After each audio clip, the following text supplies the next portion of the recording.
Hi, I'm Rumble, and I like making stuff. In my last video, I showed you how I made a brand new design for Sai, the protagonist of the video game that I want to make. I'm not done with character designing, of course, and to tell you the truth, even though he's the main protagonist, Sai isn't actually the first character I imagined when I first started thinking about making this game. No, that honor goes to this guy. Human, show them the guy! Here he is, Mr. Rudolf Roméo Rosenfeld.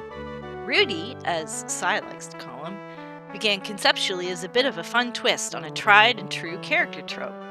And it was from that concept that I was able to build up the kind of story I wanted to tell, and the sort of gameplay that would be best to work in tandem with that story.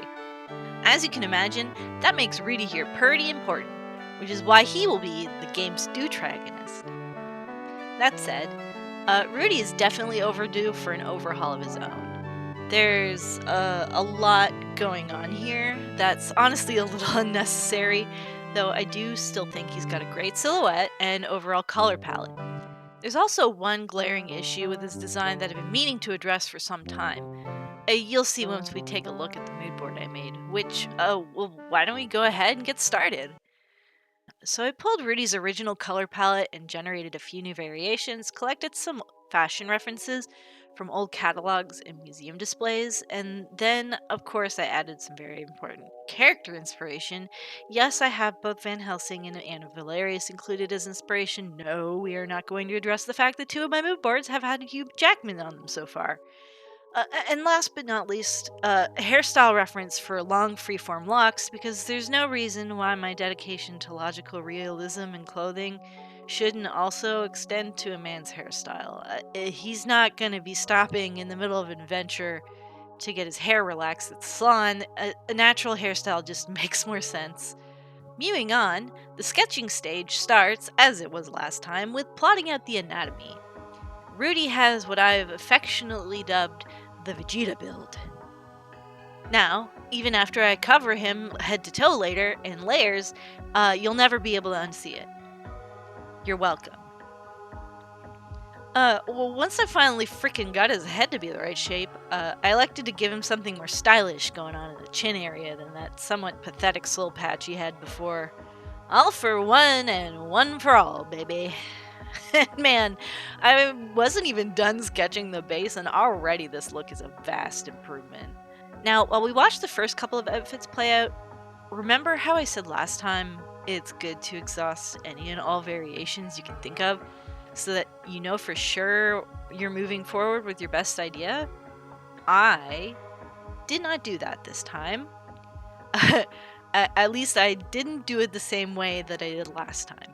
You can see here that instead of drawing a new outfit over and over again, I erased the minor details I wanted to switch up, and then if I didn't like it, I started over. I said at the beginning that Rudy's silhouette was the strongest part of his design, and I felt like there wasn't really a lot I could do that tops his big drapey Inverness and stovepipe hat. Yeah, I tried switching around a few of the complementary details, but that dapper yet imposing shape just had to stay as the core element. Once I was satisfied, I started by testing out Rudy's original color palette on this new base, and then trying out the others I generated for his mood board earlier. The differences are pretty subtle due to the heavy blacks and grays, so I ran into a major issue when I tried out a few of them. They all looked really good. I didn't know which one I liked best. I tried filling in Rudy's skin tone to see if I could rule any out, but it was so hard to choose. In the end, I actually dragged out Sai's character art and decided which colorway to use based off of which one looked most complimentary, seeing as the two of them will be around each other a lot. It was difficult, man. Alright, now that I had the style and colors picked out, of course I have to make my precious technical drawings. Again, I'm not sure what the standard procedure is for industry game designers or even other indie devs, but for me, I gotta do it. I gotta plot it all out. For Rudy's design in particular, I think the benefits are more immediately obvious since he has so many layers and because I really wanted to keep the hidden gores in his coat that can flare out when he makes dramatic movements. How will I animate something like that? Who the hell knows? But I'm determined to make it happen. Oh, by the way, I've studied a lot of historical fashion, and I knew there was a visual difference between detached collars and convertible collars, but for some reason it managed to escape my understanding that the detached collars were like literally not attached to men's shirts. Uh, which is really silly because I mean, it's like a common gag that you see in old Looney Tunes cartoons where like the dude gets mad or flustered and his collar pops off and sticks out. But yeah, for some reason I just thought the detached collars was like a misnomer. uh, don't look at me. Oh, this is the part where I made the little repeat pattern to use for his vest. I always wonder when you're doing Baroque patterns, like at what point does enough filigree become too much filigree? And the answer is usually there can never be too much filigree. By the way, you may or may not have noticed that the time period I pulled from for Rudy's clothes is a little different from the period that I use when designing size. I'm sure I could tell you outright why I made that decision, but isn't it more fun to keep it a mystery for now? I sure think so. So in planning out the illustration, I wanted to have his pose sort of mirroring size in a way that they could both easily be placed side by side, since, well, they're in this thing together after all. In fact, why don't I tell you a little bit about that while we watch this drawing come along? Rudolf R. Rosenfeld is, well, he's like a kind of contract professional, if you get what I mean. And in the past, he provided his services all around the country with a great deal of success, such that he earned himself some moderate renown. Like, he's not famous necessarily, but if you're looking for the type of service he provides, his name is bound to come up. It's a niche market, basically. Enter Cy, who, due to the predicament happening in his town, gathers up his life savings and travels out to meet Triple R and commission him for the aforementioned service. Unfortunately for Cy, though, Rudy is kind of retired. Not because he can't do it anymore, because he's kind of over it. He's got a hefty estate built up from his years as a professional, his own big mansion built in scenic isolation, surrounded by all of the fine art and luxury his heart can possibly desire. No need to put himself at risk and go out on the road again when there's no real need for it. At least, that's his position at first. Without getting into too much detail, I'll say that after a bit of back and forth, Cy manages to strike a sort of bargain with Rudy.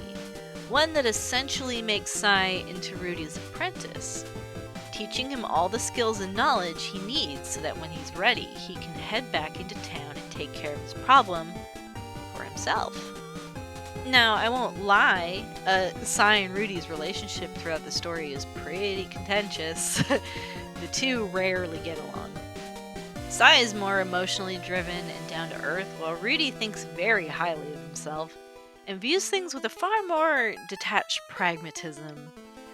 Also, both of them have the capacity to be very rude in deeply different ways, which means they tease and bicker often, with Rudy being the one who typically gets the laughs laugh.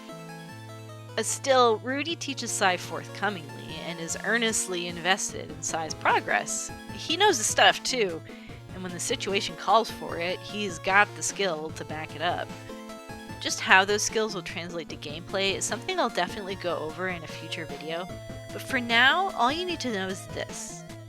Rudy's love of art in all of its forms and the demands of his profession led to him discovering a groundbreaking phenomenon that wound up being the key to his overwhelming success. He developed an array of techniques and strategies all centered around this concept, which he dubbed the psychic rhythm. Currently, Rudy's the only person living who knows how to harness the psychic rhythm and take advantage of how it affects the world around them. So if Cy wants to learn the secret behind unlocking the hidden powers it provides and use it for his own ends, he'll have to bite his tongue and show a little respect to the one who discovered it in the first place.